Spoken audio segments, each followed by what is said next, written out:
Bonjour à tous, j'espère que vous allez bien. Aujourd'hui je vous retrouve pour le book haul / mes cadeaux de Noël de décembre 2024. Oui, je sais, je suis très en retard, mais pour ceux qui me suivent sur Insta, vous savez pourquoi j'étais malade en décembre, j'étais malade en janvier. Voilà, ça y est, je suis plus malade. J'ai enchaîné plein de trucs l'un derrière l'autre. Et là, je croise les doigts que je chope plus rien, s'il vous plaît. La seule chose que je demande que l'on me souhaite pour cette année 2025, c'est que je sois pas malade. Voilà, que je sois pas malade et que mon problème que j'ai depuis mai se termine de chez termine, que je n'ai plus à prendre aucun médoc. J'en ai ras le bol. Voilà, c'est tout ce que je veux, ne pas être malade. Voilà, et c'est tout ce que je vous souhaite parce que quand on est malade, c'est très compliqué. Voilà, il y a plein de choses qu'on peut pas faire. Voilà. Donc, pour ce book haul, alors par contre, je préfère prévenir tout de suite, si jamais le fait de voir beaucoup de livres ou une quantité énorme vous dérange, je préfère vous prévenir, ne regardez pas la vidéo, ne vous infligez vraiment pas ça. J'ai eu des cadeaux, il y a des choses je me les suis achetées, il y a de la famille que je ne vois jamais à part à Noël, donc voilà, je préfère quand même prévenir, si de voir une énorme quantité vous dérange, ne regardez pas la vidéo, ne vous forcez absolument pas, vous n'êtes pas obligé de la regarder. Voilà. Après, moi je suis une énorme consommatrice de ça, donc je sais que moi j'adore. Donc voilà. Et ce que j'ai fait, c'est que j'ai tout trié. Parce qu'en fait tout est dans ma desserte. Alors là, ça n'a rien à voir avec le book haul, je préfère vous prévenir. C'est en dessous par terre. C'est carrément au sol là. Là, ce que j'ai fait, c'est que j'ai trié.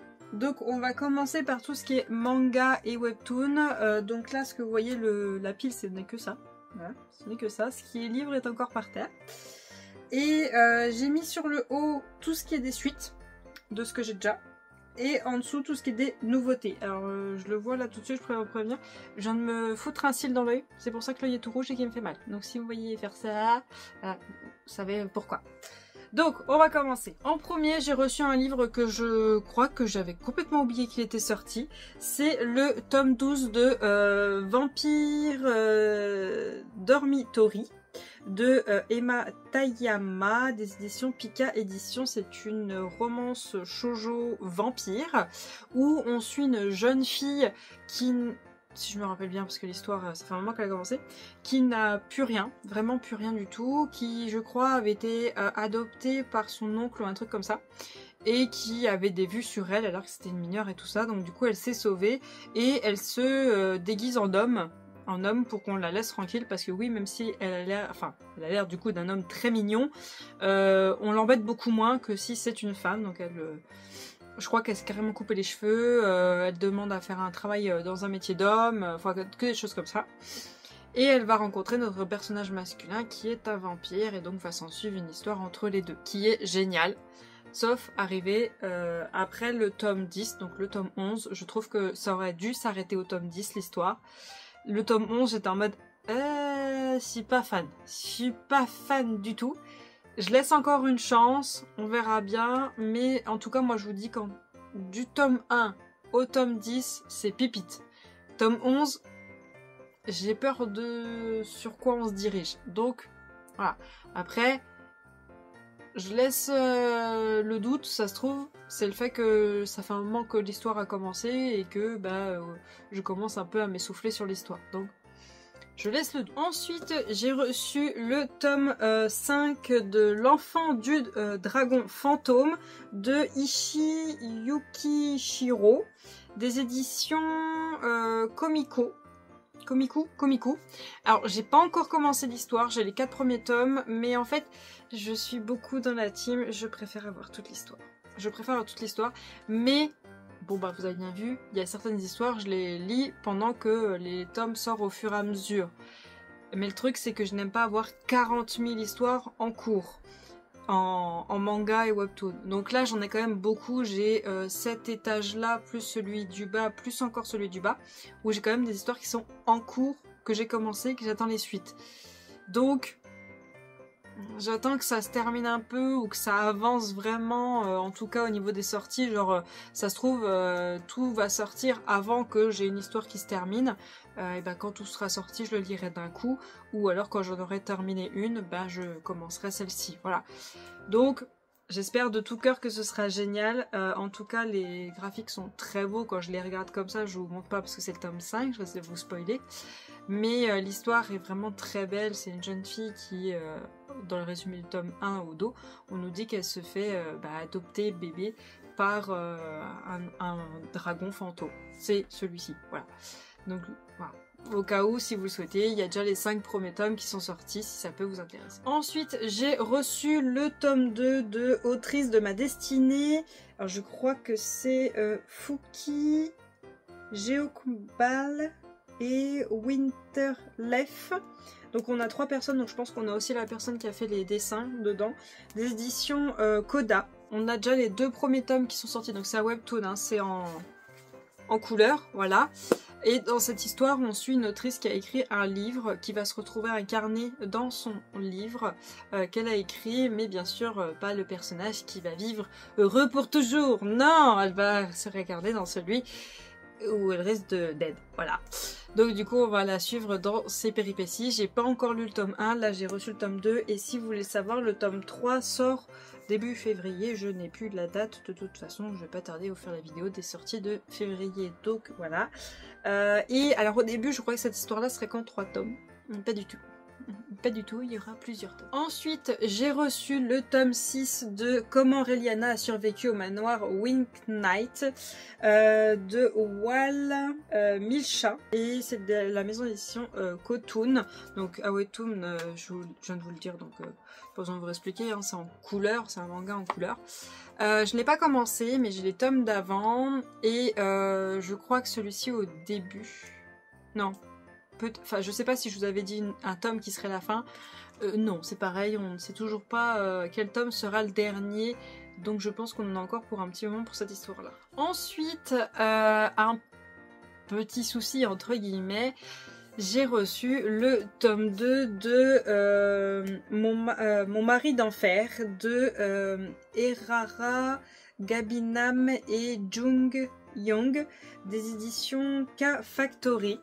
C'est le tome 2, je n'ai pas le tome 1, donc voilà, vous ne le verrez pas là-dedans. Je ne l'ai pas non plus dans ma palle. En fait, tout simplement, le tome 1 est introuvable. Introuvable, sauf par Amazon. Voilà. Pas très envie parce que j'aimerais bien qu'il soit un nickel. Je l'ai fait réserver, enfin, précommander, enfin, refaire un stock depuis novembre 2024. Donc à Noël, j'ai constaté qu'il n'était pas là. Et en fait, je suis allée à la librairie il y a 2-3 jours, là, en janvier, fin janvier.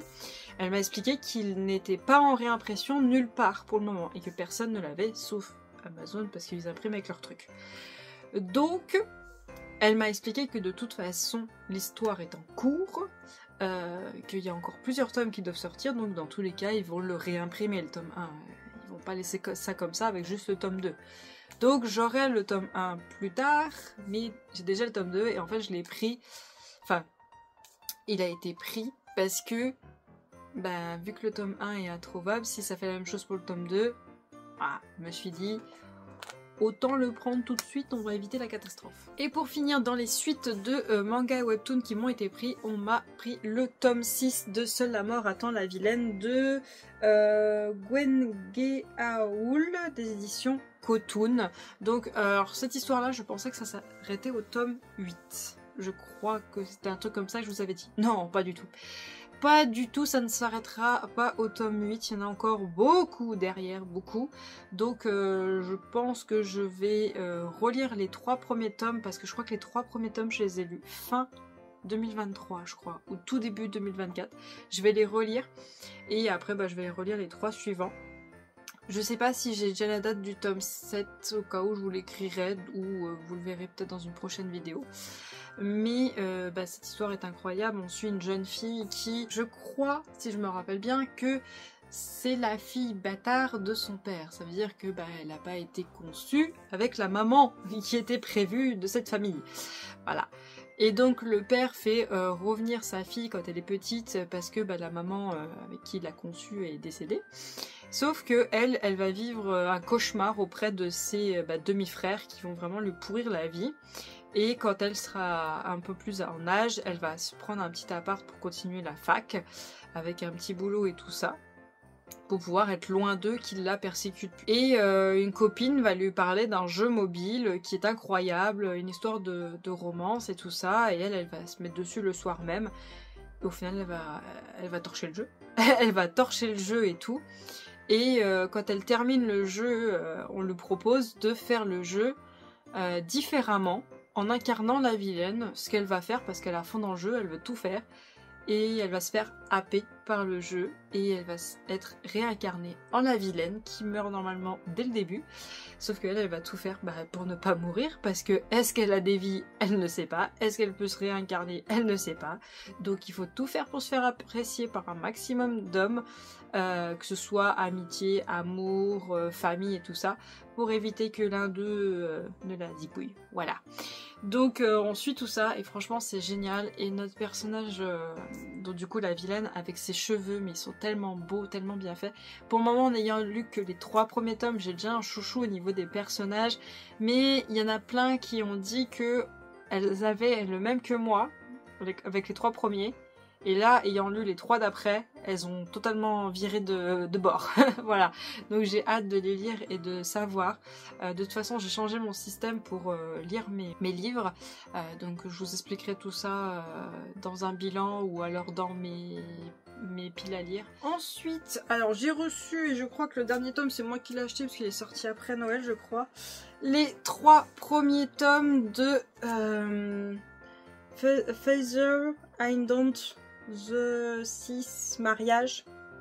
Mon anglais est génial. Hein, de dessin de Roald, scénario de Yuri et œuvre originale de Young Isu, je pense. Et c'est la maison d'édition Pika Webtoon, tout simplement.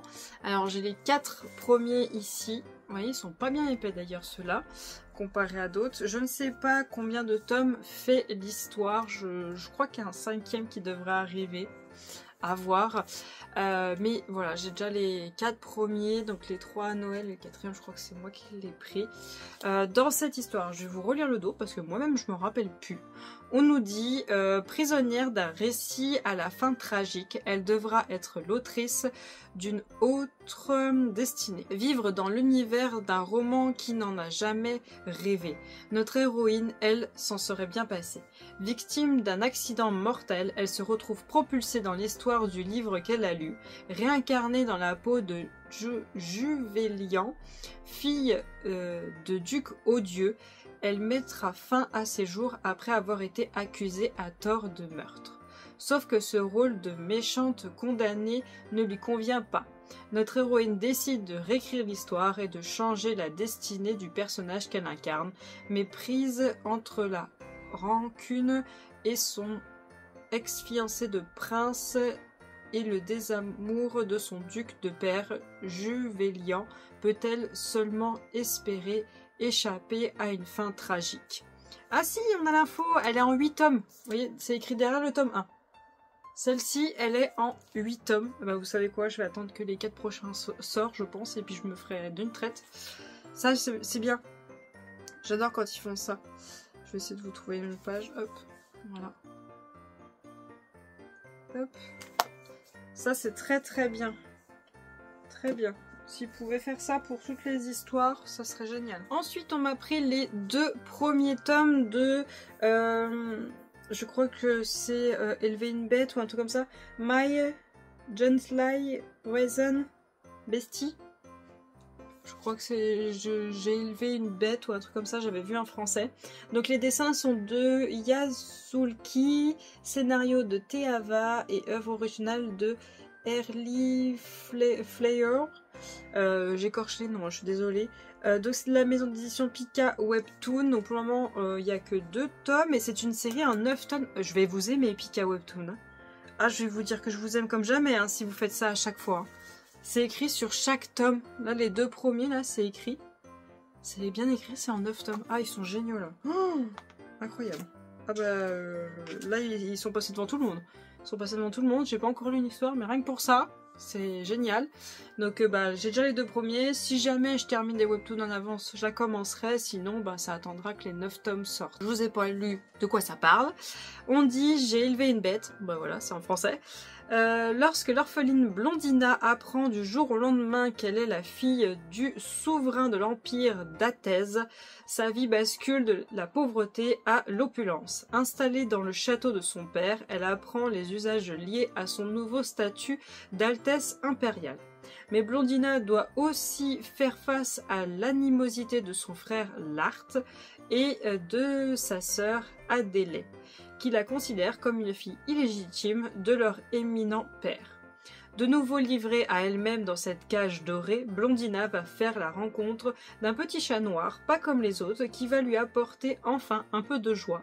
Seulement ce félin mystérieux s'avère lié au clan des léopards sacrés et peut revêtir différentes apparences. Ça a l'air trop bien, punaise, ça a l'air trop.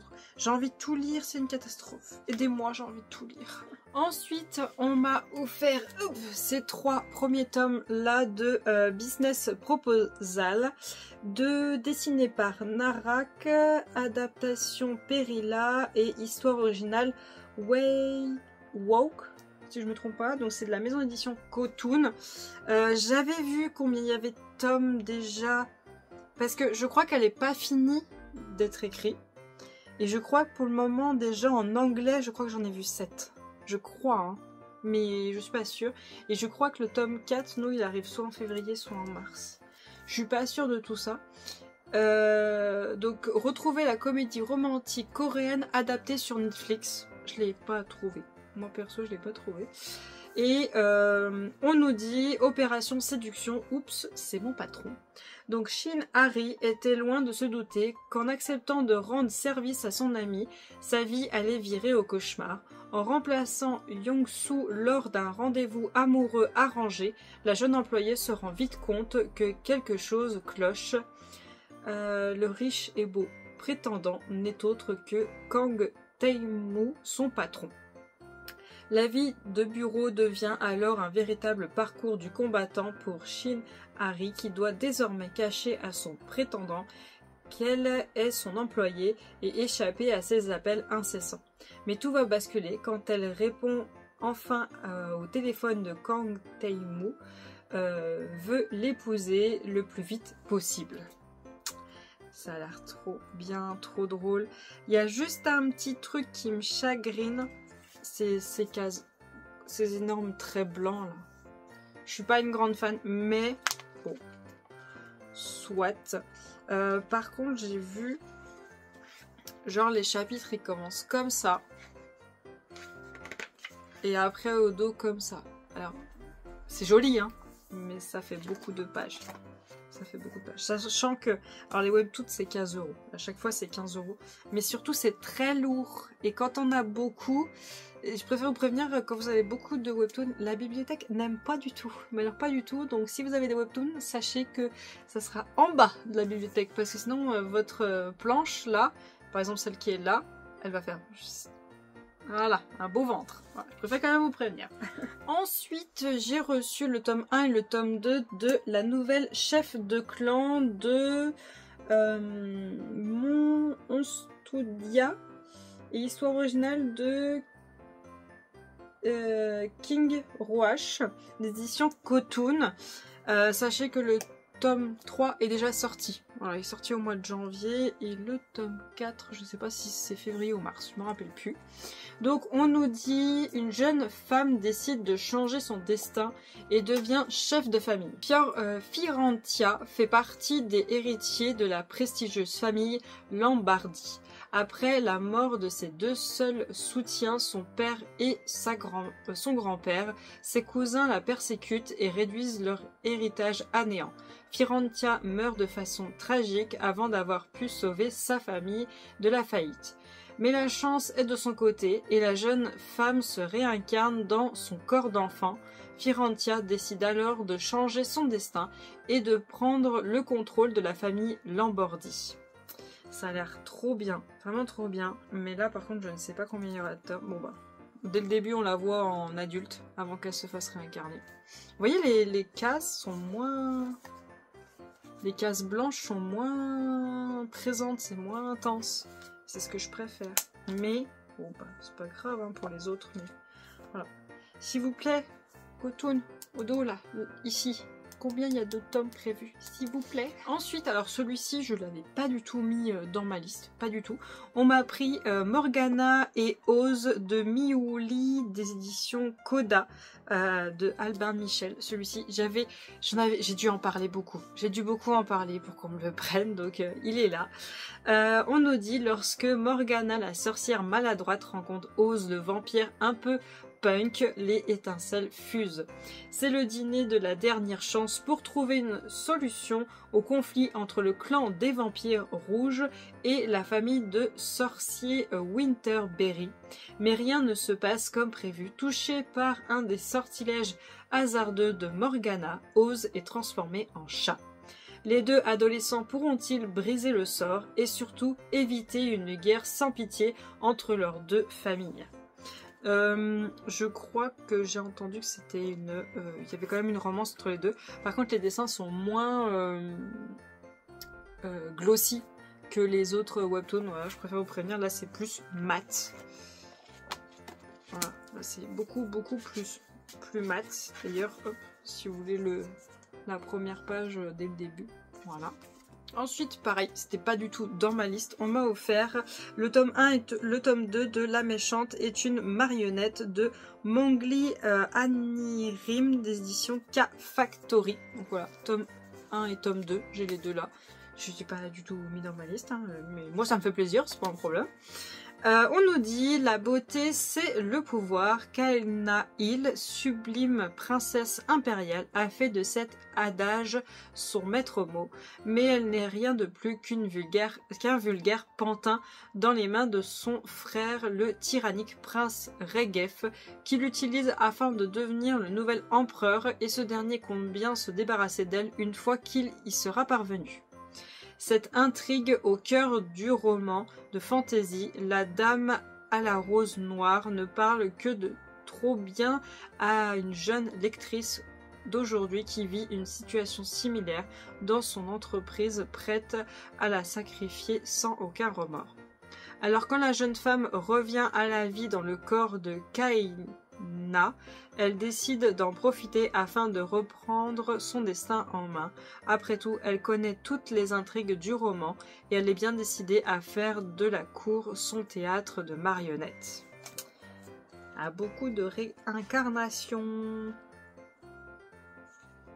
Elles sont souvent blondes, non? Et pour finir en webtoon, j'ai reçu La Demoiselle Lapine et le grand méchant léopard, dessiné par Sadam, scénario Monguin, œuvre originale Massique d'édition Pika Webtoon. Voilà, hop, tome 1 et tome 2. Je ne sais pas combien il y aura de tomes, ce n'est pas écrit. On nous dit petite et à croquer, mais pas sans défense. Vivi est une petite lapine qui n'a pu prendre forme humaine lors de son passage à l'âge adulte, comme tous ses semblables. Mise à l'écart par sa propre famille, elle se retrouve abandonnée sur le territoire des léopards, alors qu'elle s'apprêtait à servir de festin aux félins affamés. Elle rencontre Ain, l'héritier de la prestigieuse famille Grace. Ce dernier décide de conduire Vivi à son manoir où elle découvre ses occupants qui pour certains arborent des crocs en guise de dents. Notre héroïne pourra-t-elle survivre sous sa forme de lapin? Ça a l'air trop mignon, beaucoup trop mignon. Voilà. Alors, je suis désolée, j'ai dû faire une coupure pour enlever ma pile de webtoons parce qu'elle était à 2 doigts de tomber. J'en ai profité pour faire la photo pour la Minia. Je me suis pété le dos. Je me suis pété le dos, j'avais tout qui était couché sur moi, j'ai galéré. Alors, je sais pas quelle photo tiendra le mieux dans la Minia. Je m'en excuse d'avance. Alors, ensuite, j'ai 2 piles à côté de moi. Ce n'est absolument pas trié ni rangé. Les romantaisies, les romans sont toutes mélangées. Les tomes 1 comme les suites sont tout mélangés. Donc je suis désolée, ça viendra comme ça viendra parce que là, c'est le bordel. Donc je vais prendre au pif. Alors tout d'abord, on m'a offert celui-ci, donc l'alchimie des fêtes. Dedans, il y a 2 histoires. Il y a Gourmandise de Noël et ce petit CON de Cupidon, je préfère au cas où il y en a qui m'embêtent. Écrit par Lily Lefébure des éditions John Publishing, si je me trompe pas. C'est du MF, c'est du contemporain. Collection main, mais j'arrive pas à lire si c'est un C'est un M ou c'est un N? Là, ici. Name? Name? Je sais pas. Name? Je sais pas trop. Donc ça a été imprimé par Amazon. Voilà. État du bazar. Voilà, c'est plié partout. C'est corné partout. Voilà. Si j'aurais pu, je l'aurais pris en librairie, hein, mais voilà, bah, Amazon quoi. Amazon, hein. Voilà, les pages toutes jaunes. Voilà, toutes jaunes, toutes abîmées. Voilà. Et ça me saoule parce que si jamais ben, j'aime pas le livre, ben, ça va être compliqué pour le revendre, parce qu'en fait quand un livre me plaît pas, je le mets en vente sur Amazon, mais je le mets à la moitié du prix qu'il est vendu neuf. Genre là c'est 21,50. Quand moi je fais très attention à mes livres, c'est pour ça que je veux qu'il soit nickel, c'est que s'il me plaît pas, je le vends déjà à la moitié du prix. Là vu qu'il est défoncé, et si jamais j'aime pas, ben, je le vendrai encore moins de la moitié du prix quoi. Donc voilà. Et puis regardez, je viens de voir. Ah, ça me trigger. Voilà, donc c'est comme ceci à l'intérieur. Et on nous dit, donc, pour ce petit Séouen de Cupidon. La Saint-Valentin, c'est décoration dégoulinante d'amour, c'est faux semblant et c'est dégueulis de mièvrerie. Iris ne comprend pas cette fête, elle exècre plus que tout, particulièrement depuis le 14 février 2018, jour où elle a définitivement tiré un trait sur les relations à long terme. La Saint-Valentin, c'est preuves d'amour, c'est déclarations enflammées, ces couples qui se vouent à un amour passionné et sincère. Nathan adore cette journée. Lui qui a grandi dans un foyer rempli de tendresse et d'affection, adore voir les amoureux fêter leur union. N'en déploise aux détracteurs de ce jour magnifique. Il ne suffit que de l'alliance de quelques amis, d'une soirée bien arrosée, de quelques défis à relever et à poster sur les réseaux et d'un dégât des eaux pour voir ces deux êtres que tout oppose mais qui sont pourtant attirés l'un par l'autre se rapprocher. Le tendre mais non moins déjanté Nathan va-t-il faire fondre la glaciale et tempétueuse Iris? Donc ça a l'air vachement bien. Je sais pas... Ah si, c'est écrit tout en haut. Quel tome est quoi? Enfin, pendant combien de pages on est sur quel tome? Est-ce que je peux vous dire? C'est le deuxième, le Cupidon. Et il commence page 155. Donc vous voyez déjà le premier... Lui, il fait 153 pages. Donc le premier, là, le deuxième, le Cupidon, il commence à la page 157. Et il se termine 325. Il se termine à la page 325. Donc ça fait deux petites histoires. La deuxième, on nous dit gourmandise de Noël. Noël, sa joie, ses guirlandes lumineuses, ses champs et ses sapins décorés. Tout autant d'ingrédients qui font de cette période un moment de communion et de bonheur. Mais le plus important pour Charlotte, c'est gourmandise et cette période qui aurait pu lui laisser un goût amer un an plus tôt et l'occasion pour elle de régaler les papilles et réchauffer les cœurs avec ses délicieux chocolats. Noël, des décorations criardes, des courses aux jouets, ses mensonges, tout autant d'arguments qui poussent Adriel à éviter cette période de plus en plus, mais la collision avec une blonde pulpeuse lors de la réunion des anciens élèves va peut-être lui apporter une toute autre vision des choses. Noël est la saison des miracles, n'est-ce pas? Donc voilà, deux petites histoires. Je me suis dit pourquoi pas, mais vu l'état du livre, et en fait je n'aime pas ces livres, je les trouve pas très beaux. Et surtout, je n'aime pas cette tranche du tout. Je me dis que maintenant, je vais faire attention quand c'est cette maison d'édition-là. Et les prendre juste en Kindle parce que quand c'est Amazon, c'est une catastrophe. Et ces livres-là, je les vois nulle part ailleurs que Amazon. Et le format du livre n'est pas très joli. Donc ouais, je crois que je vais faire attention quand c'est cette maison d'édition-là et prendre que du Kindle. Ensuite, j'ai reçu ce livre-ci, écrit par Fanny Twist, qui est High School Revenge.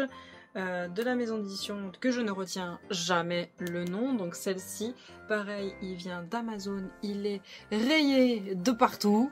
Voilà, il est explosé. C'est bon, le dos, la tranche n'a rien. Par contre, les pages sont... Alors, je sais pas si vous allez voir, elles sont un peu jaunes. Voilà, donc il devait être exposé au soleil. Il devait être bien. Mais les angles sont relevés. Voilà. Et donc voilà. Bah, de toute façon, c'est Amazon, hein. On ne les changera pas. Hein. On a beau dire quoi que ce soit, on ne les changera pas. Donc, on nous dit, règle numéro 1, ne pas tomber amoureuse de sa proie. En plus d'être la star du lycée, Kenan Adam est également un prodige de basket. Ce sport est le seul domaine où il exerce un minimum de contrôle sur sa vie chaotique.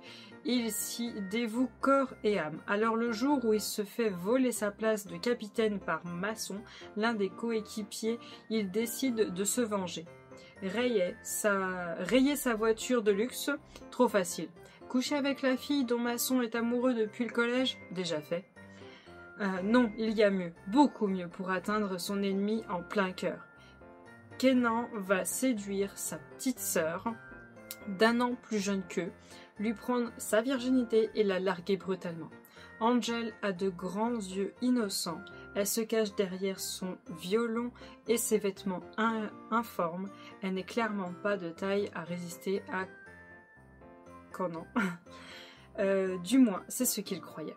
Il pourrait bien se retrouver face à un adversaire farouche sur un terrain qu'il ne maîtrise absolument pas, celui du cœur. Ça a l'air trop bien. Je sens que la nana, elle va pas du tout être fragile et qui va s'en prendre mais plein les dents. Oh, je vais kiffer, Ensuite, j'ai reçu ce livre-là que plus d'une fois j'ai hésité à prendre en librairie parce que celui que j'avais vu en librairie, il avait un petit jeton. Mais c'était pas bien méchant, et ben j'aurais dû le prendre en librairie. Parce que, là c'est plus un petit jeton. Là il est corné partout. Là il est abîmé, là il est... Je sais pas si vous voyez quelque chose. Je sais pas si vous le voyez. Là, ici il est abîmé. Là il est relevé, ici, là il est relevé. Enfin bon, puis il y a une espèce de trace là, je sais pas si vous la voyez là. Attendez, elle est là. Il y a une trace jaune ici. Je sais pas si vous la voyez. Enfin bon, il y a une espèce de trace jaune, berk. J'ai essayé de nettoyer, mais bon, voilà. Voilà. Bon, après, il y a une chose que j'avais beaucoup vue en librairie, c'est que les gens volaient le marque-page qui était dedans. Là, pour une fois, je l'ai. Au moins, il n'est pas volé. Donc, Mon ex et haute malédiction de Irene Sterling. Des éditions Good Moon Dailer de By Exer. Édition très Daniel. Voilà, c'est mieux. Donc on nous dit, il y a 9 ans, Viviane Jones a soigné son cœur brisé comme n'importe quelle jeune sorcière avec de la vodka, de la musique triste et un bon bain moussant. Et une malédiction jetée à Rite, son ex-petit ami et séduisant sorcier gallois. Rien de suffisamment méchant pour qu'elle culpabilise. Mais le jour où Rite, toujours aussi charmeur, revient à Grace Glynn, son séjour tourne au cauchemar, les calamités s'abattent sur lui les unes après les autres et Vivi est forcée d'admettre que sa malédiction n'était pas si inoffensive. Soudain, la ville est attaquée par des jouets mécaniques meurtriers et un fantôme en colère. Vivi et Rite vont devoir composer avec leur alchimie explosive pour sauver Grave Glynn et briser la malédiction avant qu'il ne soit trop tard. Ça a l'air trop bien. Alors j'ai hésité longtemps à le prendre, mais après j'ai vu l'avis de... Alors son prénom c'est Marine, mais son nom de famille je suis incapable de le dire. Mais de toute façon, j'ai un livre à elle, là, que je vais vous montrer. Et elle a aussi un compte Insta, elle a aussi une chaîne YouTube. Je vous mettrai en barre d'infos sa chaîne YouTube. Elle a donné son avis sur certains livres. Elle fait 5 minutes un livre et elle donne son avis. Elle l'a fait sur celui-là. Et quand j'ai vu son avis, je fais ouais, non, laisse tomber, je vais le chercher. Mais au final, je l'ai mis dans ma liste et je l'ai eu pour Noël. Ensuite, elle avait lu le tome 2. Voilà, qui suit le tome que je viens de vous montrer. Et je l'ai aussi mis dans ma liste, qui est Un baiser maudit, une romance best-seller qui va vous ensorceler. Je sais pas ce qu'il y a en dessous, de Irene Stelling, donc c'est la même autrice. Non, il n'y a rien. Il n'y a rien en dessous, c'est pareil. De toute façon, lui, il va disparaître dans peu de temps. On nous dit Gwyn Jo est une jeune sorcière parfaitement heureuse.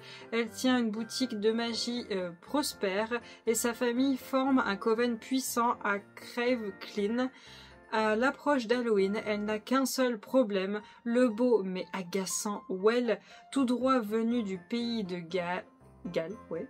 Quand il ouvre sa propre boutique de sorcellerie juste en face de celle de Glynn, celle-ci comprend rapidement qu'il ne sera pas facile de défendre son territoire, surtout après un baiser fougueux échangé accidentellement à cause d'un sortilège. Alors qu'ils sont toutes à leur rivalité, ils vont devoir s'unir pour faire face à l'apparition d'un nouveau coven, mais que viennent donc faire ces mystérieux sorciers à Crave Clean. Ça a l'air trop bien, mais il faut que je lise le tome 1 avant. Encore, j'espère qu'il n'y a pas un tome 3 derrière, parce que là, sinon, je vais pas m'en sortir. Ensuite, il y a un livre qui est sorti, je crois, en début d'année 2024, qui m'intéressait beaucoup. Je ne l'ai pas pris à ce moment-là. Du coup, on me l'a offert à Noël, parce qu'il était dans ma liste. Et je suis un peu triste, parce que la couve du livre a été changée. C'est celui-ci. Donc, Un hiver mystique... Aven de Charlie Morrigan, chronique des 4 saisons, et du coup c'est un tome 1, je crois que c'est de l'auto-édité si je me trompe pas, hein. Ça doit être de l'auto-édité, et en fait c'est une romance FF, et on avait nos deux femmes qui étaient là avec un fond enneigé, tout ça, c'était magnifique, la couve était magnifique, et la couve a été changée, je suis dégoûtée. Parce qu'elle était trop belle. Celle-ci aussi, elle est très mignonne, hein, mais j'avais une préférence pour la première. Et on nous dit une réécriture de La Belle et la Bête, une romance fantastique FF, Enemies to Lover. Bella, je suis un bon petit soldat qui ne recule jamais devant une mission, fier de travailler première pour l'agence de régulation des pratiques magiques. Je sers et protège la population humaine contre la malice des sorcières. Alors quand on m'envoie à Mystic Haven, bourgade emprisonnée dans un hiver éternel depuis une trentaine d'années, ce n'est qu'une affectation de plus. Je ne pensais pas que ça changerait ma vie à ce point-là. Mara, au début, protégée par cet hiver qui n'en finit pas, les résidents du manoir Evergreen et moi sommes de plus en plus terrifiés à l'idée que la neige nous ensevelisse, sans espoir de nous en sortir. En plus, une agence de l'ARPM vient rôder dans les parages. C'est la 4e. On s'est débarrassé des précédentes. J'espère que ça se passera mieux avec elle. Voilà, donc c'est une petite romance d'hiver, hein. C'est une petite romance d'hiver. Ça a l'air tout mignon. Et du coup, les débuts de chapitre, ils sont comme ça. C'est tout beau. C'est tout beau, tout mignon. J'ai vu combien il y avait de pages. Il n'y en a pas beaucoup. 231 pages. Et en fait, en début de chapitre, on vous dit qui c'est qui lit. Et pendant que vous êtes dans le chapitre, vous avez ici c'est qui parle. Comme ça, au moins, si vous arrêtez en plein milieu d'un chapitre, vous pouvez savoir qui c'est qui parle. Par contre, celui-ci... Je suis surprise d'Amazon, il est nickel. Ouais, comme mon avis, quand ils les impriment tout de suite, ça va. Par contre, s'ils traînent depuis un moment, ça va pas. Quoique. Je parlais trop vite. Je sais pas si vous allez... Voilà, là vous voyez. Vous voyez, le jeton qu'elle a est là. Et il est là aussi. Voilà. Ensuite, un livre que j'ai eu aussi à Noël. Mais comment vous dire que j'ai la haine, mais j'ai la haine parce que il a été dans tous les Cultura, il a été dans toutes les Fnac, il a été dans tous les Gilbert, il a été dans tous les Grangers, il a été partout ce livre, partout, sauf dans le 21. Dans le 21, on n'y a pas eu le droit. Je sais pas pourquoi. Dans le 21, non, il n'y a pas eu le droit. Celui-ci. C'était Dame et d'écailles de Adeline Diaz de Plume du Web. Je la suivais même sur son réseau pour savoir s'il y avait un problème aussi. En fait, pour la voir, il fallait commander, on n'avait pas le choix. Et je la voyais qui était dans les Cultura en train d'aller dédicacer ses livres et tout ça. Et j'étais là, non. J'ai même fait un petit post, je lui ai dit, nous, on n'y a pas eu le droit dans le 21. Elle dit, bah oui, il y a certaines boutiques qui ne l'ont pas demandé. Donc, je l'ai mis dans ma liste, je l'ai eu. Donc, du coup, il venait d'Amazon. Je suis dégoûtée parce qu'il est magnifique, mais il a pris cher, il a pris trop cher. Regardez, il est super beau. Il est trop beau ce livre. Voilà, avec un jaspage et tout. Il est trop beau. Mais, voilà, il a pris un jeton là. Voilà, vous voyez le film plastique qui est sur le livre et il est en train de se barrer du carton. Et le carton est abîmé juste là. Les pages ont aussi pris. Ça a pris un peu l'eau, vous voyez, c'est gondolé. Là, j'ai la colle qui a fait une bulle. À chaque fois, je fais attention quand je choisis un livre qu'il n'y a pas de bulle au niveau de la colle. Là, il a aussi pris un jeton là. Enfin, je suis... Encore quand c'est des livres genre... je sais pas... le tout premier que je vous ai montré où l'aspect du livre n'est pas non plus super beau. Bon. Mais là, j'ai eu un jaspage et tout. Et... Ah, ça m'énerve. Donc, dans cette histoire, on nous dit Dame et d'écailles, abandonnée, ballottée de famille d'accueil en famille d'accueil et habituée à ces longues discussions avec l'au-delà, Olympe a l'impression qu'au jeu de la vie, elle a tiré les mauvaises cartes. Néanmoins, elle met à profit son don de médium pour aider les victimes de phénomènes de hantise jusqu'à ce que l'âme d'un mystérieux défunt la pousse à accepter une mission loin de chez elle. Alors qu'elle intervient auprès d'un couple, une maison abandonnée attire son attention. Un peu trop curieuse, elle brave le danger et la raison afin d'explorer la bâtisse en pleine nuit quand elle est prise en otage par deux hommes. Parmi eux, Adam, chef de la famille Montardet, dont les membres sont maudits depuis des générations et condamnés à se transformer en dragon. L'homme est inflexible, farouche, arrogant, mais surtout écrasé par ses responsabilités ainsi que par la terrible malédiction qui pèse sur ses épaules et celles de ses proches.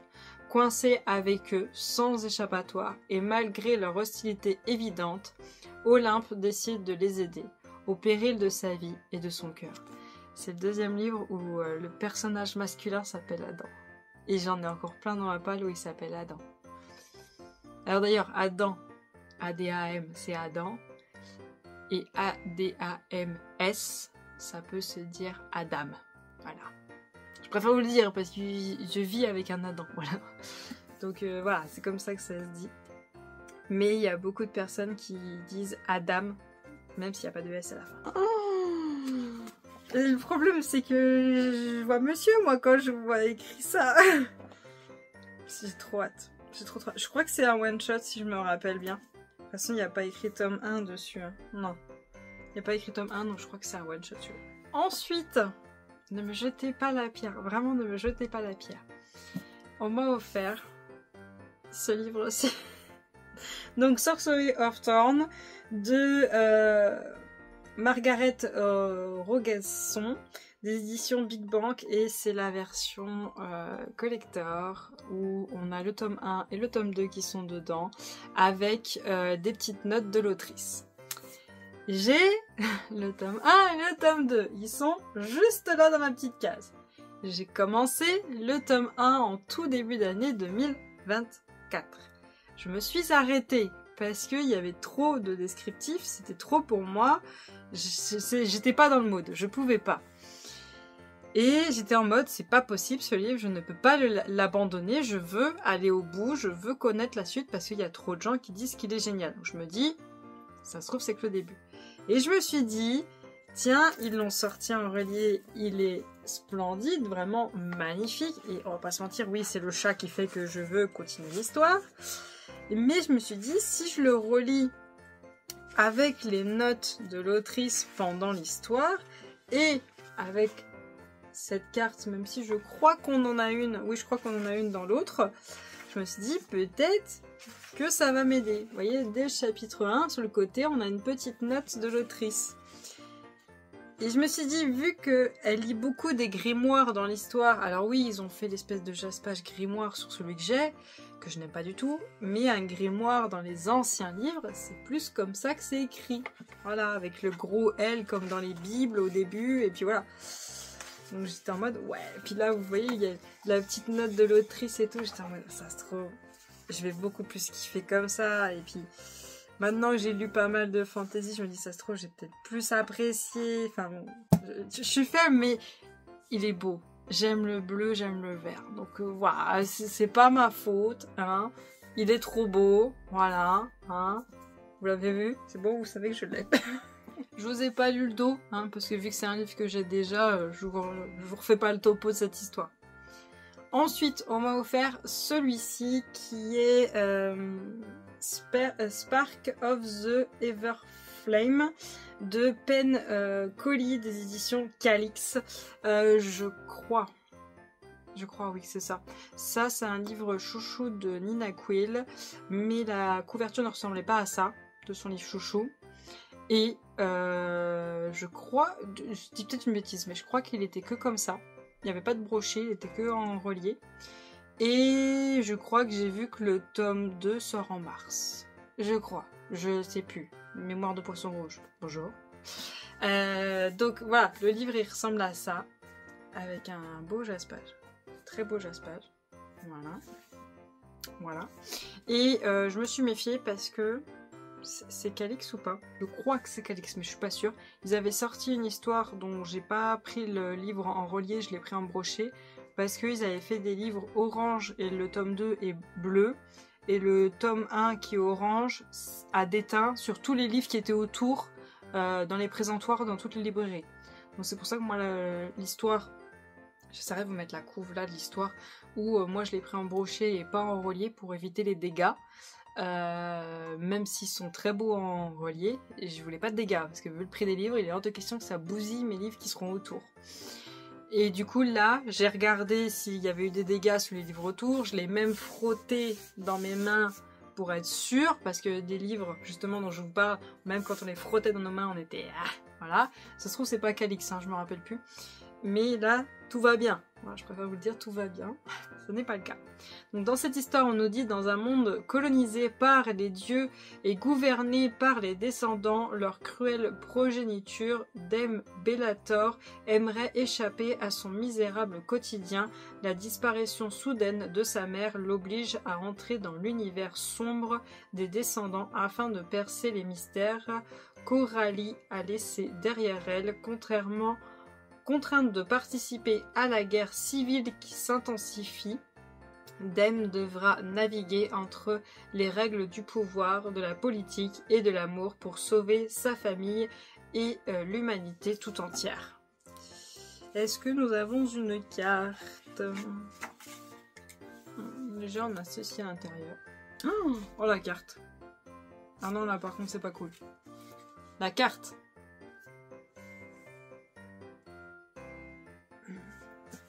Je crois que plus petit c'était possible. Je crois plus petit c'était possible.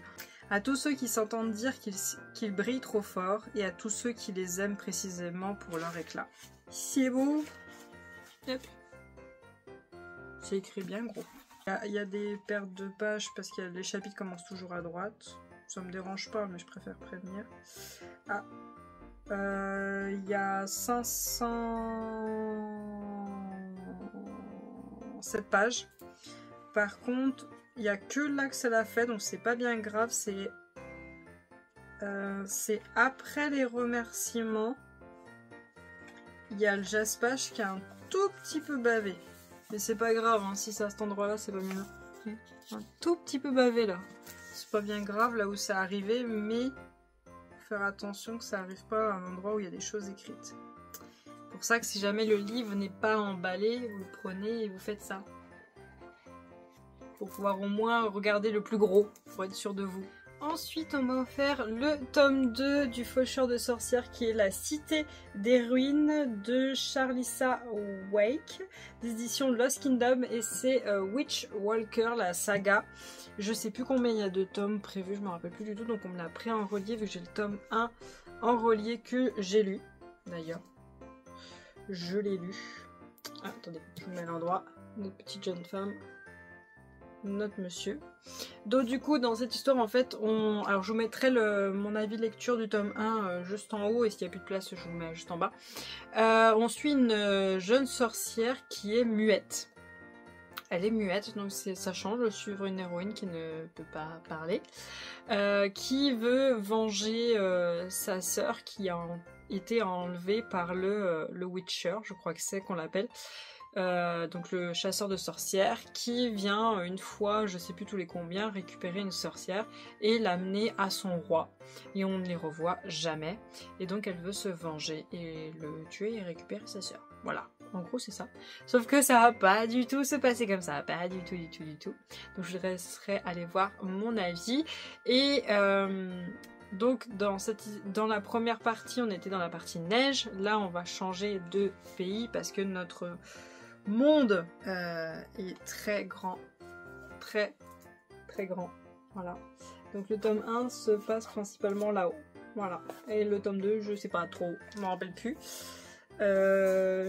Hop, ici on nous a mis un fan art, et donc dans les Lost Kingdom, que ce soit le relié ou le brochet, vous avez des fan art dedans aussi. Petite info, attention, dans le tome 1 il manque des pages, je sais pas si c'est le cas aussi dans les brochets, mais dans le relié il me manquait des pages.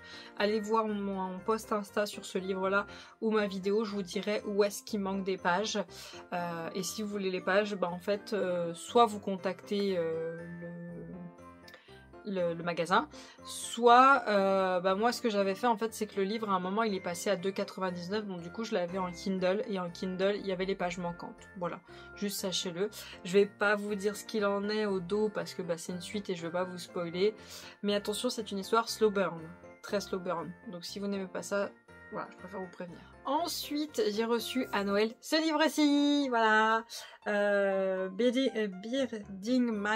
by 13, si je me trompe pas, je suis désolée si je le dis mal, de Chloé Welch. Donc c'est le tome 1 d'une saga qui est le pouvoir de la douleur du premier amour, des éditions Chatterley. Et alors ce livre-là, au début quand je l'ai vu, j'ai fait... Voilà, hein, gros bébé, magnifique mais très gros bébé.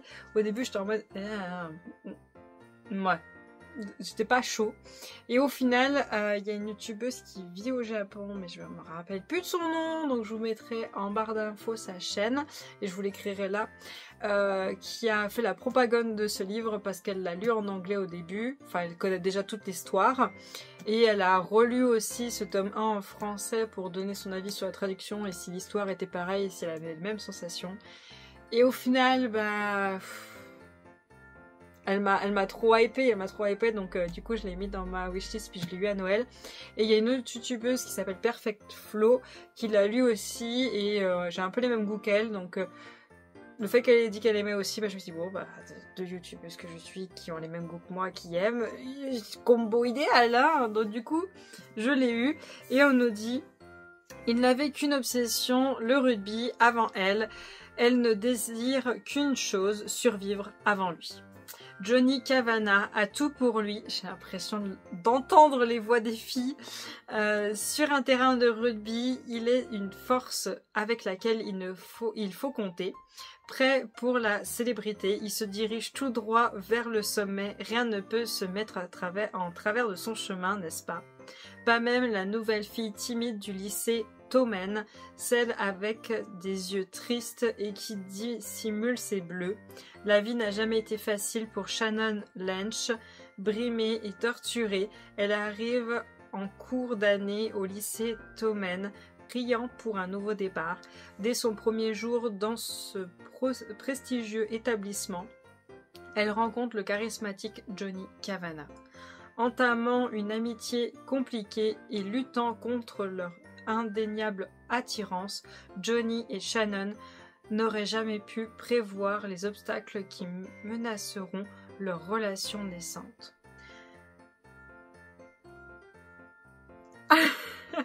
Donc on a 2 flammes au dos. Et alors attention, il y a des triggers. Donc les triggers sont langage grossier, cru et explicite, scène à caractère sexuel explicite, violence physique et verbale intrafamiliale, harcèlement scolaire, pensée suicidaire, agression sexuelle, consommation d'alcool et usage de drogue. Birding by 13 est le tout premier volet d'une nouvelle série suivant la vie d'un groupe de jeunes personnages tout droit sortis du sud de l'Irlande. J'espère que vous éprouverez autant de plaisir à lire leurs aventures que j'ai eu à les écrire. Nous n'en sommes qu'au début. Merci aux lectrices et aux lecteurs. Affectueusement, Chloé. On a un glossaire, on a des notes de l'autrice pour nous aider à prononcer les noms comme il faut. Au début de chaque chapitre, on nous dit qui c'est qui parle. Voilà. Donc là, on a notre personnage féminin. On a le numéro de chapitre et on a un petit mot qui nous dit un peu sur quoi va parler le chapitre, un peu. Par contre, c'est des bonnes grosses pages. Hein. Là, il n'y a pas grand-chose. Hein. Des bonnes grosses pages. Après, c'est pas écrit petit non plus. C'est écrit bien gros. Les chapitres commencent toujours à droite. Donc, des fois, de temps en temps, on a une perte de pages. À gauche, on a une page blanche. On est sur combien de pages? 834 pages. C'est une brique. C'est une brique. Mais j'ai hâte et je pense que je vais y lire, je pense, le mois juste avant la sortie du tome 2. Donc, on verra bien. Ensuite, j'ai reçu ce livre-ci qui est Sylphide de Tiffaine Bleuven des éditions Château d'Âme. Alors celui-ci est arrivé par Amazon et il est nickel. Il est nickel. Enfin, il a juste un pli là, dans l'angle. Mais sinon, il est nickel. C'est un one-shot et il y a même écrit Château d'Âme sur le jaspage. Trop stylé. Vraiment trop stylé. C'est un one shot et on nous dit Sylphide. Alors qu'elle visite un château abandonné en compagnie de son petit ami Hans, influenceuse paranormale, Roxane tombe nez à nez avec le portrait d'un homme, sublime, envoûtant, au regard vivant, inéluctablement posé sur elle. Elle seule semble capable de voir ce tableau, comme si son âme le connaissait déjà, comme si son être n'aspirait qu'à le toucher. Qui est cet homme qui obsède Roxane et la poursuit jusque dans ses rêves? Est-ce un humain, un fantôme du passé qui hante les lieux? Roxane doit le découvrir coûte que coûte, même si sa vie entière risque d'en être bouleversée. Mais saura-t-elle résister à cet être mystérieux qui ne désire qu'une chose, la faire succomber à la tentation? Poussez les portes d'un château hanté et laissez-vous envoûter à votre tour par l'univers des sylphes, ces esprits de l'air aussi séduisants que manipulateurs. D'après un roman Wattpad. Donc en Toulouse, là par contre c'est tout noir. De l'autre côté aussi c'est tout noir. On a des avis de lecteurs. Avertissement. La manipulation et les relations amoureuses toxiques. Il s'inscrit dans un contexte moral ancien, parfois cru, que nous condamnons fermement aujourd'hui. Voilà, donc voilà comment ça commence. Ah, alors c'est pas des chapitres, ça commence comme ça, partie 1, et là, c'est écrit en haut, voilà, Roxane qui parle. Là, de temps en temps, on a un petit zigouigoui comme ça pour avoir une pause. Donc, il faut les compter comme chapitres, ces petits zigouigouis, en fait. Et après, voilà. Quand quelqu'un d'autre parle, on a son nom là. Et voilà, ça continue comme ça. Et quand on change de personnage, voilà. On a de nouveau le nom du personnage. C'est pas des chapitres, c'est vraiment quand ça change de point de vue. Ou alors quand on a les petits zigouigouis qui passent à autre chose. Et puis après, bon bah voilà... partie 2, voilà. Donc quand c'est des parties, ça fait la page recto verso et c'est là qu'on perd la page, sinon ça peut changer de point de vue à droite comme à gauche. Voilà, il y a quelques pages blanches, pas beaucoup, on perd pas beaucoup de pages. Et donc ça fait 395 pages. Oh ça va. Moi tant qu'on n'arrive pas à 400, pour moi c'est un petit livre. Ça va. À voir. Je sais pas pourquoi ce livre me fait penser au film Le manoir des... Je crois que c'est 999 fantômes. Je sais plus le nom du film, je vous mettrai l'image là de la couverture du film. Je sais pas pourquoi ce livre me fait penser à ce film-là. Je sens que quand je vais le lire, je vais voir le manoir qui est dans le film. Je le sens bien. Ensuite, j'ai reçu ce livre-ci qui est Les Mages Enquêteurs de Éloane Deloire. Le tome 1, c'est L'Épouvantail des éditions After Real. Donc c'est une saga, je ne sais pas en combien de tomes. On nous dit, tout est clair pour Isaline, préparer des potions, ce n'est pas qu'une passion, c'est une vocation. C'est pour ça qu'elle s'est entraînée toute sa vie. Elle en est sûre, malgré sa maladresse légendaire et son incapacité à se retenir de dire tout ce qu'elle pense, elle deviendra la meilleure préparatrice de potions que le monde sorcier ait jamais vu, seul hic, le destin. Lorsqu'elle apprend durant sa remise de diplôme qu'elle doit endosser le rôle de mage enquêtrice, tous ses rêves sont réduits à néant. Non seulement personne n'a entendu parler de ce job, mais en plus elle doit se coltiner un humain plus que désagréable comme coéquipier. Bon, d'accord, Thomas est aussi super mystérieux et séduisant avec ses cheveux noirs et son regard sombre pénétrant, mais ça ne compte pas. Qu'est-ce qu'il l'insupporte avec son air froid et supérieur? Isaline et Thomas vont devoir mettre leurs différends de côté et collaborer une création millénaire. L'épouvantail kidnappe les nouveau-nés à Bombay et sème la terreur dans le monde des humains. Ils doivent l'arrêter, direction Bombay donc. Mais les mages enquêteurs sont loin de s'imaginer ce qu'ils vont découvrir là-bas. L'équilibre entre le monde des sorciers et des humains est en danger et ils sont les seuls à pouvoir le protéger. Venez découvrir ce duo inattendu qui unit un humain austère et mystérieux et une sorcière qui a la tête dans les nuages. Attention, les yeux, étincelle garantie. Ça a l'air trop bien. D'ailleurs, le tome 2 sort au mois de février ou mars, je sais plus. Alors il n'y a pas de triggers qui sont marqués, c'est écrit comme ceci. Début de chapitre. C'est pas écrit petit, hein, c'est bien. C'est bien. Il n'y a pas énormément de pages, j'ai l'impression doit être dans les 291 pages. Petit livre, on verra bien ce que ça donne, mais il me tente bien. Ensuite, en toute fin d'année, j'étais trop contente parce que j'ai trouvé ce livre-ci.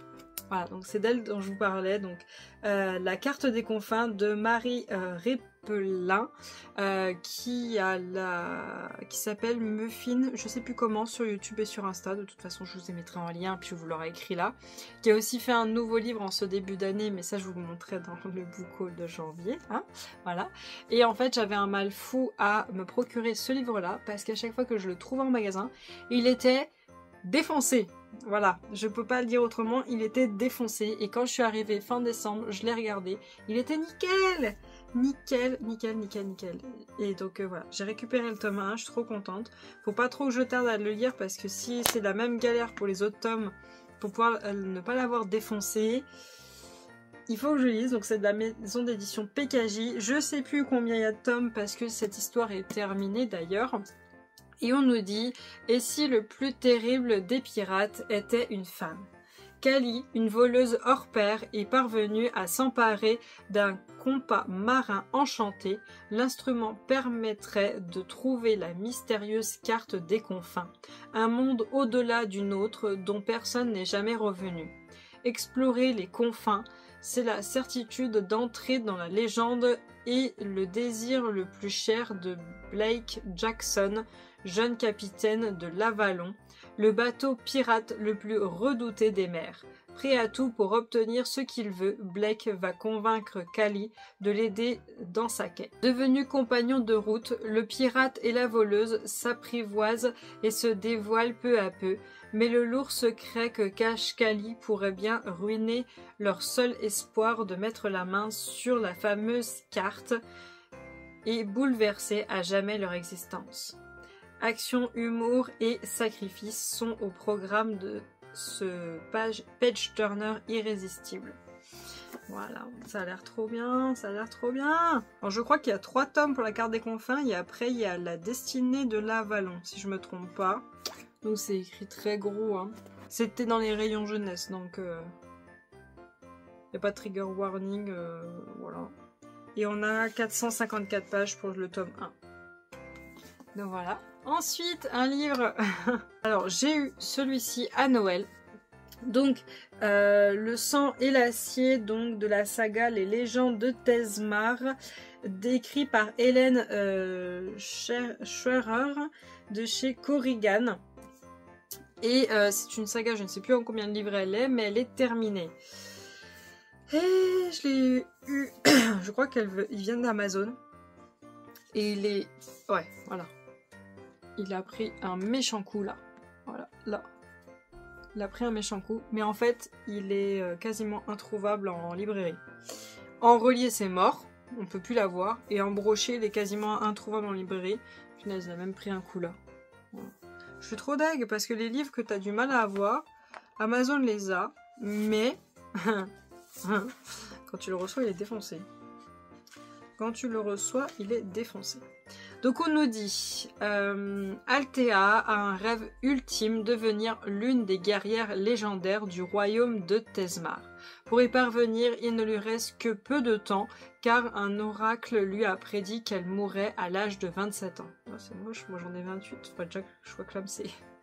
Déterminée, la jeune femme réussit à se faire engagé par la guilde d'élite chargée de la protection du royaume. Son entraînement est rude, d'autant que son instructeur l'insupporte, mais envoûtant Wilder Whitethorn ne voulait pas de femme dans son unité. Alors que le monde lutte contre les assauts d'un ennemi maléfique, Althea redouble d'efforts pour maîtriser parfaitement le maniement des armes, et peu à peu la jeune femme découvre qu'elle possède d'immenses pouvoirs. Peut-être ne deviendra-t-elle pas seulement une guerrière, mais celle qui empêchera le royaume de sombrer dans les ténèbres. Un monde plongé dans le chaos, une guerre légendaire, un amour impossible. Ça a l'air trop bien. Par contre, c'est une parasse. C'est une brique 555 pages. Il n'y a pas de perte de pages. Ça, je peux vous confirmer, il n'y a pas de perte de pages. Par contre, c'est écrit gros. Ça, c'est très bien. J'ai déjà mal à la main. J'ai vu qu'il y avait des trigger warnings, avertissement, violence physique, scènes sanglantes, langage cru et vulgaire, scènes de sexe explicite pouvant heurter la sensibilité de certains lecteurs. Ce texte est une œuvre de fiction. L'éditeur encourage le lecteur à garder un œil critique sur les événements décrits. Ce roman est destiné à un public averti. Au cas où, si vous le voulez, il y a, je crois, Nina Quill a totalement fini. Elle a tout lu et je crois qu'elle a mis son avis sur sa chaîne, au cas où, si vous l'allez voir. Et le dernier livre de ce book haul de Noël et de décembre, c'est Hearts Hunter, son ennemi le plus mortel ou son plus grand amour de Kristen Ciccarelli de la maison d'édition PKJ. Donc voilà, il est comme ceci, voilà, et il est vert, le jaspage. Et on a déjà la vue sur le tome 2 qui paraîtra en 2025, mais on ne sait pas précisément à quelle date. Et on nous dit, à la suite d'une révolution dévastatrice, les sorcières qui dominaient le royaume sont désormais traquées et tuées à cause de leur magie. Le jour, Rune Winter doit dissimuler sa vraie nature en jouant la jeune mondaine futile. La nuit, elle devient le Sphinx rouge, une sorcière justicière qui protège les siennes de la purge afin d'obtenir des informations cruciales pour un sauvetage. Elle tente de séduire Gideon Sharp, un redoutable chasseur de sorcières. Gideon méprise tout ce qu'incarne Rune, mais lorsqu'il découvre qu'elle est liée au Sphinx, il infiltre son cercle et prétend lui faire la cour. Il s'aperçoit vite que sous la façade superficielle de Rune se cache une personne profonde qui fait vaciller ses certitudes. Et il en vient à espérer qu'elle n'est pas la célèbre créature sanguinaire qu'il traque sans relâche. Ça a l'air trop bien. D'ailleurs, Nina Quill, a déjà donné son avis sur ce livre, elle l'a lu en anglais. Il est dans le rayon jeunesse, je crois, si je me rappelle bien. On a, hop, la carte par contre je la trouve un chouille petit, voilà, un chouille petit, ici. C'est écrit pas trop petit, hein, c'est écrit bien assez gros. On a les deux points de vue et on a 457 pages. Donc, je suis désolée, j'y tiens pas que ça tombe. Voilà pour ce book haul du mois de décembre, Noël. Voilà, il y a eu du monde. La nuit est tombée carrément. Je suis à 1h30 de tournage. J'espère que j'aurai réussi à vous mettre à 1h. Je suis désolée que ce soit aussi long. En tout cas, si jamais vous avez des avis sur ces livres-là, n'hésitez pas. Peut-être que ça va me donner envie de les sortir tout de suite de ma palle, de les faire passer devant tout le monde. N'hésitez pas à me dire ce que vous avez eu à Noël, vous aussi. Que ce soit du loisir créatif, que ce soit un livre ou un livre, vraiment c'était celui-là que vous n'avez même pas attendu que le mois se termine et vous l'avez lu tout de suite après Noël. En tout cas, moi je vous remercie d'avoir regardé la vidéo jusqu'au bout. Je vais vous souhaiter une très bonne journée et à bientôt. Salut!